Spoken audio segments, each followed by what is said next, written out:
So hello, everyone. Right before we get started in our session here on everyday learning opportunities, please make sure that you are as comfortable as can be. So if you need something to drink, maybe some hot chocolate or tea, feel free to grab that for yourself. If you'd like to have a warm blanket or a pillow, that's also an option you can take at this time. And then just make sure wherever you are, you're comfortable and in a space that helps you learn um, as best as you'd like during this time. So again, this is Everyday Learning Opportunities. Today, our focus is on transitions. My name is Talene, and I'm here with my colleague, Tammy. And these are our email addresses. Should you have any questions and you'd like to contact us, please feel free to use these. I'm just going to introduce myself again. My name is Talene. I am one of the newer members of the Early Choices team. I've mentioned before, I've been with the team for about 3 months now, but in the best way possible, it's felt like much longer. I have my master's in child development with a specialization in children's law and policy. And in between receiving my master's, I worked as a former play and feeding therapist. And then after that was a program director for an early learning center here in Chicago in the Andersonville neighborhood. So I have over a decade of experience in the child development world, but I will say now that I have my 2.5-year-old niece, it applies, the knowledge that I have of child development just feels a little bit different in the way that it applies a little bit closer to home and sort of shifts my perspective at times as well. Hello, everyone. My name is Tammy, and I work with Talene. I'm also a newer member to Early Choices, and so excited to be part of that team. I have two young adults that have special needs. My son's 22 and my daughter's 20. Been married for 23 plus years. Um, Something I like to include is just that I love animals unless they're barking during a presentation. And so luckily today they are calm, but I just love animals. I have 2 dogs and a cat. And I also, my history also includes developmental therapy, and I'm also a certified infant massage instructor. And so we are so excited to be with you today. That's right. And so as we continue on, we are going to turn our cameras off so that you can focus on the information on the slides that we share with you. All right, so we have 3 different things we want to cover with you. The first one is child development, and we want to make sure we talk a little bit about how transitions impact child development and how sometimes they're typical and sometimes they're not typical, but they certainly are a part of child development. We're going to specifically talk about different transitions, different types of children, ones that transition more easily than others, and then ones that have more difficulty transitioning. And then we don't want to miss out providing some opportunities for tips and tricks for you. And so some of these you probably have already tried, and hopefully some of these are new and you'd be willing to try them out after our webinar. Mhm. All right, so first we want to start out with child development. Transitions are a part of everyday child development. Part of what a child develops as they, from birth on, is the ability to learn how to interact with a variety of people and manage their emotions. And so as we look at little kids as they build relationships and express and manage those emotions, they often struggle with being able to communicate how they feel. And then those are times when we see them struggling a little bit with transitions because they might not be able to tell you how they feel in that moment and be able to label that emotion and then communicate that to you effectively. They can't say, hey, I'd like another minute watching this video, and then I'll go ahead and come over here and get my shoes for you. They don't have those skills yet. And so instead, we see behaviors that sometimes are struggles for us to manage. And that's where that self-regulation skill, that's where those self-regulation skills come in. So we all regulate our emotions differently. And we aren't born with those skills. We have to learn those skills. And so, especially little ones, 1 year olds, 2 year olds, 3 year olds, I'm even going to say some adults, right? We struggle with regulating our emotions at times. Typically, that really is a struggle during transitions. And that comes back to that language communication piece. If we're not able to effectively communicate how we feel at that time, it usually comes out as a behavior. And sometimes we communicate effectively and still experience those challenging behaviors. All of this is part of that child development, especially in those early years when we're learning how to navigate our environment. We're learning where we are in our environment, our body awareness, what things we can explore and what things we can't explore. And then if we struggle with how we're exploring, that also can cause some anxiety and just struggles with transition. All right, so we wanted to make sure we provided you with a couple different awesome resources. The first one is the Milestone Tracker from Center for Disease Control. These resources are free to you. So if you go ahead and check out that website, that cdc.gov/milestones, you'll find this milestone tracker there. And so they also have a lot of resources that you can download as well, and then have those to review at any time. That next resource is Vroom, and that is something you can download onto your phone or tablet.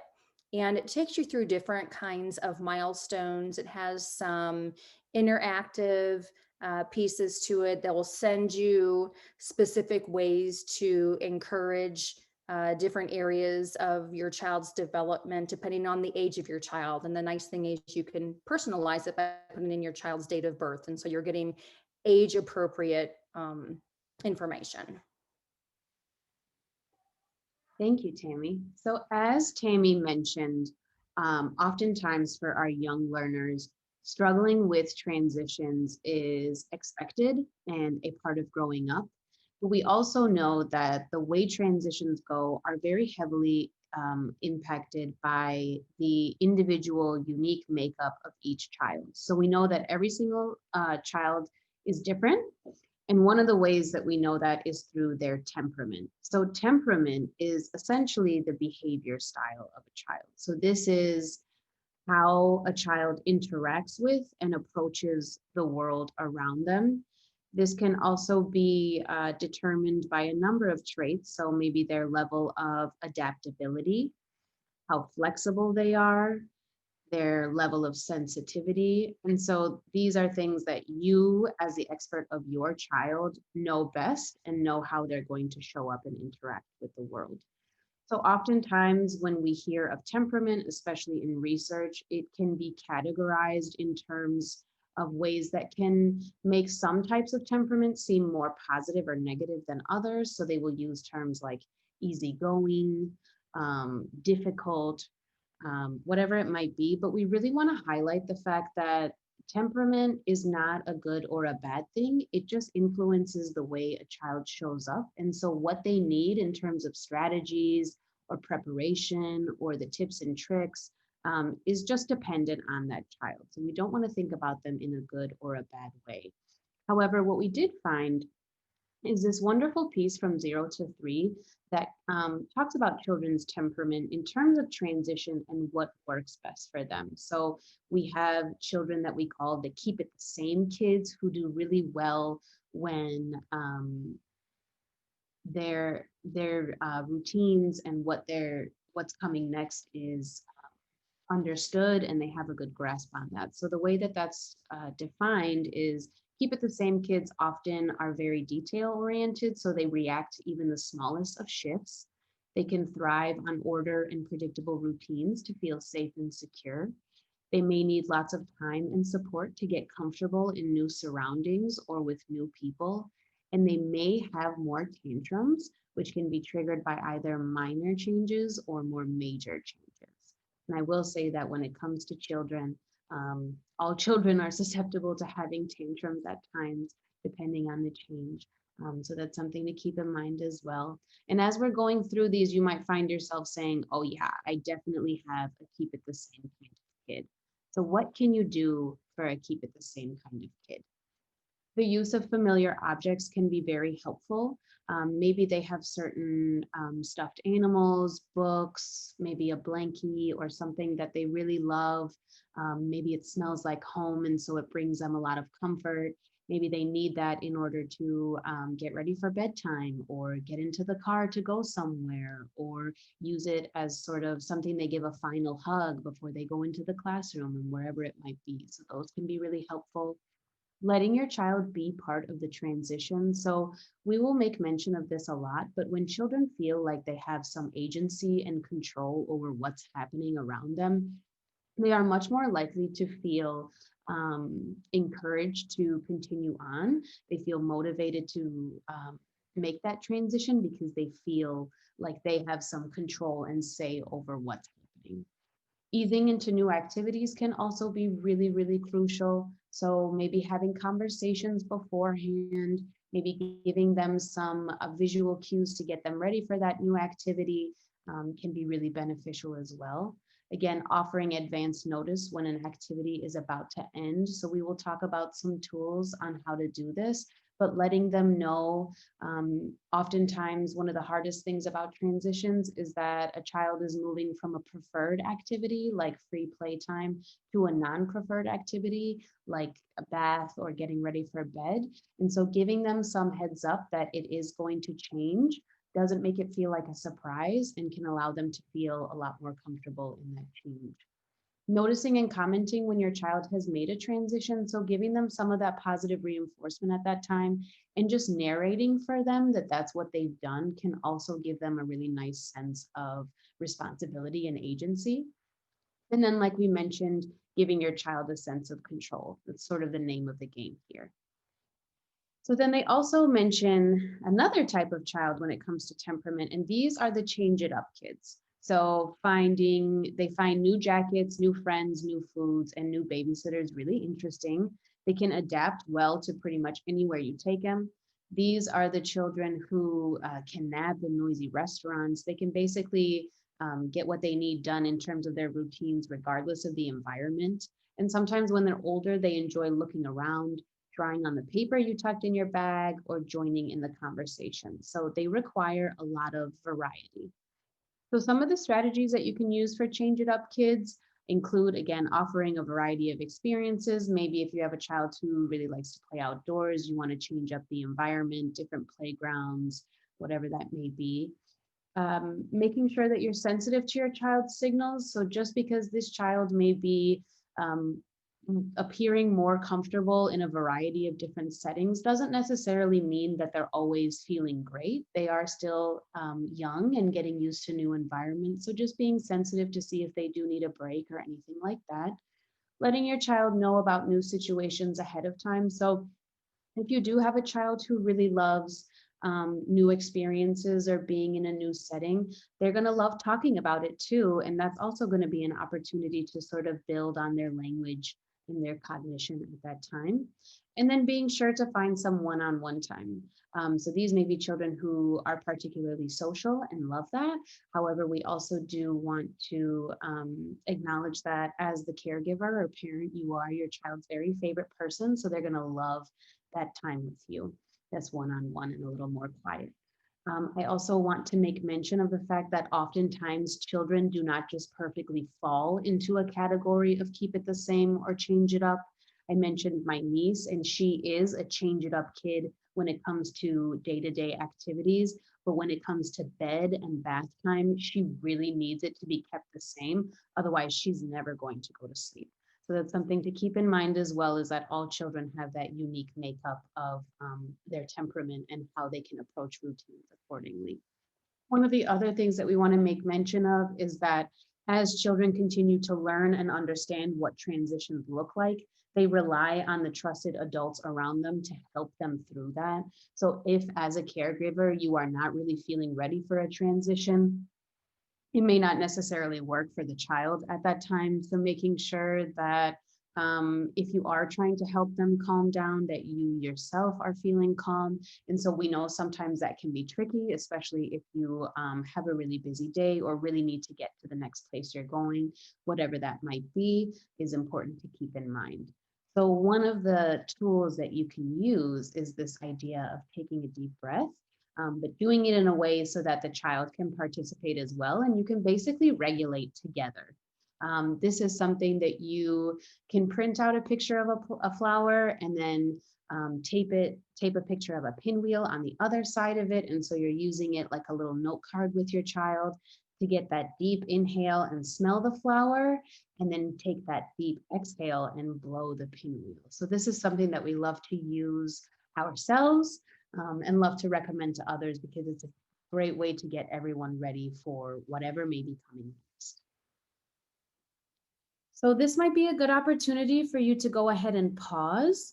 Maybe you want to hit pause literally and think about this for a moment, but we want to think about what is currently working well in the transitions that you have in your day-to-day, and maybe what's not working so well. So maybe there's a point in time that you're thinking, this is always a big struggle for us, or it seems that when we are getting ready for reading time, it's going really well. So take a moment to reflect on that, and then we are going to get into some tips and tricks. All right, so we have a list of transition tips and tricks that we wanted to make sure that we mentioned during this webinar. So we're going to review visual timers, and we have a few examples of each of these things. Auditory cues, transitional items. Talene referred to those a little bit ago, those items that you would take with you to use to ease the transition a bit. Giving a job or responsibility to a child, giving choices, job, and kids feel more empowered when they have a choice. They have some control over that. And then also a few examples of some visual schedules. And then finally, social stories. All right, so these are a few examples or pictures of visual timers for you. So on that left-hand side, we have that was sand timers. The child could experience some control with this as well by maybe flipping it over. I have found for kids too that watching that sand is calming. Watching the sand for myself is calming. We also have some digital timers here. I know some parents that have used their phone. That way, if you are out and about and you don't have one of these visual timers with you, but it works for your kiddo, you can pull your phone out and go ahead and start it that way. If you're comfortable with your child having your phone, they can watch that time countdown. That's also something that's a really controlling and grounding thing for your child to be able to do. All right, so next we have auditory cues.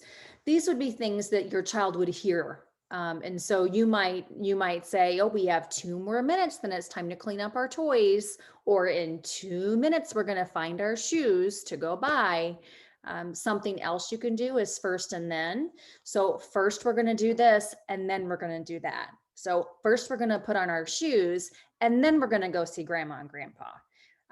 And then finally, music. So one of the things that I find in a lot of classrooms that I visit is that music is used a lot for those cues. It's used for like the cleanup song to help kids get ready to transition. And then also music to come to circle time, music to get ready to relax our bodies and take naps. And then music when naps are over to kind of get our bodies and minds going again. And then we have transitional items. So I know we mentioned this a little bit ago. These are things that you can give the child to help them with transitions. And this can be used a variety of ways as objects being used, a variety of objects being used. So a blanket, stuffed animal, I know some families that have used pictures before of parents if the child is struggling during drop off. And so they could keep that picture with them. Blankets smell like home, right? And that child, the child is usually comforted by that smell. And so allowing the child to take a blanket from home to the sitter or to school is helpful, or even like to get a haircut, right? Or you talked about the picture. Toys are fine too. Whatever item is calming for that child, gives them a little ownership and control of that situation. And then also backpacks are really nice as well.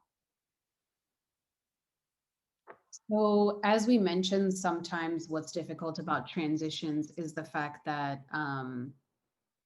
it may be a non-preferred activity for a child. So again, giving them some level of responsibility or a job not only makes a child feel important, but feel like they're part of what's going on for them and gives them some control. So let's say you have to go to the grocery store and they get to hold the list for you. That's a really important job that can make them feel like they know what's going on and they're able to have some control over how that activity is unfolding, right? Opening up doors. So oftentimes we will ask children if they can help us in order for them to feel some of that control, and that can really shift their thinking into playing a big role, or finding shoes, right? So these are all things that you have to do in order to continue on your transition. And so giving them a job can make them feel like they're calm and they're ready to keep going. The other thing that we love is the idea of the power of two, or giving choices. So would you like an apple or an orange? Do you want to wear this shirt or this sweater? Crackers or grapes for snack? This is something, again, where you're giving the control to them, and you know as the adult that whatever they choose, you're going to be okay with, because the choices that you're providing are the ones that you prefer them to have. However, for the child, this is an opportunity for them to have control. So this is a great tool that you can use. We also like to use this when it comes to sort of like the visual timers that Tammy mentioned. You can say, we can be done with this activity in 1 minute or 2 minutes. You already know the child is likely going to pick 2 minutes, because if it's a preferred activity, they don't want it to end. But also, you know that you have 2 minutes in your schedule to allow for them to pick that longer time. They feel a little bit better knowing that they had some level of control in what's happening. And then that transition can go a lot more smoothly. Also, if you want to think about the entire day or all the steps to a certain transition, you can use something like these visual schedules here. We also have that link at the bottom if you'd like to access them. However, these are really great for helping those visual learners either think about what's coming next, or they can, as you notice on the bottom right hand side, when they're all done with one of those activities or parts of their schedule, they can put that away. And again, that makes them feel like they have control over their schedule, and makes them feel like they can also anticipate what may be coming next. And again, these don't have to be printed or laminated or using Velcro. If that feels helpful to you, that's great. But otherwise, you can also work together with your child to draw the certain parts of their schedule that can be upcoming, and that can help them as well to anticipate what's going on. Helene, I've also had parents, I'm sorry to interrupt. I've also had parents take pictures using their phone, and then they actually use their phone as the schedule. And so if they're out in the community, they can actually, flip through that phone to kind of give that child a warning about what's going to happen next. Absolutely. And that's also a great idea for some of the younger children who are not necessarily going to make those connections to a symbol of what it is. If they have the literal picture of those transitions, that can be really helpful as well. Thank you, Tammy. And then we also have social stories. So these can be described for everyday routines, like is mentioned in the image we have on the slide. However, you can also use social stories for some of those bigger transitions. So something like maybe moving to a different home, maybe a younger sibling is on the way, whatever it might be, you can make a really simple story in order to have children read it. This is something you can introduce before an activity or behavior in order for them to, again, have some idea of what's coming next. And this is also something that you can use for story time or before bed, something that they can review to help them feel better about understanding what a routine looks like.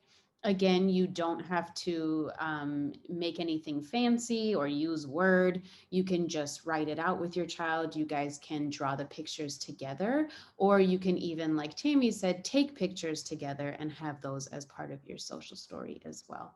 This can be highly personalized. All right, so we couldn't pass this up. Do you have days where you're just thinking or saying to your child, I just want you to wear pants? Is that too much to ask? Um, and so I've had days like that. I still have days like that, even though I have young adults now. But these are some of the, just kind of summarize what we talked about today. It's so very important to be consistent. It's important to kind of slow down. If you feel yourself revving up and that heightened sense of just being on high alert and out of control or anxious, slow down. Your child's going to read your cues and they're going to slow down too. Make sure you involve your child during these transitions, right? I think if we look back to the different tips and tricks, there wasn't one of those that we didn't mention. Make sure that you're including your child in preparing for that transition. It's really true. The more control the more control they have, the more control they feel, the less volatile their emotions during that transition. It's really important to make sure we're giving our kids cues, lots of different cues, right? Visual cues, auditory cues, touching them and guiding them in ways that's helpful and doesn't seem, overbearing. And then warning before change. We absolutely have to make sure that we're giving kids the opportunity to prepare for that transition. They are not necessarily going to know when that's going to happen, but if we provide these warnings before or reminders before, that transition is going to be a lot easier for both the child and for you. And then just a couple things I wanted to mention before we go to closing is that there's always going to be those situations where the change that happens is unexpected. Like Tammy says, we can't always prepare them for that, for change that may happen if it's a surprise or it's something very sudden. And so again, being able to sort of model for your child, you know what, that was really unexpected. Mommy was really surprised that that happened, whatever it might be, to sort of model for them that this can be what happens. Surprises can happen, and working together with your child to verbally communicate what's happening and also model for them that it's okay to stay calm when these surprises happen. And if you see these tips and tricks and you feel like you really want to try some of them and you haven't implemented them before, please do not feel discouraged if it doesn't work the first 10 times you try it. Children need, like Tammy said, that consistency. You need to continue to introduce those different strategies so that it becomes a part of their everyday routine so that they can feel more comfortable understanding that that's the way it works. I promise you, if you try it the first time and it falls flat, it's not your fault. You're not doing it wrong. It's just going to require some time and effort. Thanks so much, Talene. Those were great reminders. And thank you, everybody, for checking us out today and letting us be a part of your day. Um, we have some awesome resources on our website. Please check us out. We also have a Facebook page. We offer Mindfulness Mondays every Monday from 1:30 to 2. We do a Facebook Live. So feel free to check us out and join us on those Mondays, kind of get you ready for your week. And this transition is part of a series. So we're going to be ramping up to do another one soon. And I should have had that in front of me. I'm so sorry, but it's listed on our website. We ask that you register for each one separately. So check us out at earlychoices.org and feel free to sign up for our next series. Thank you so much. Have a great day. Thank you all so much.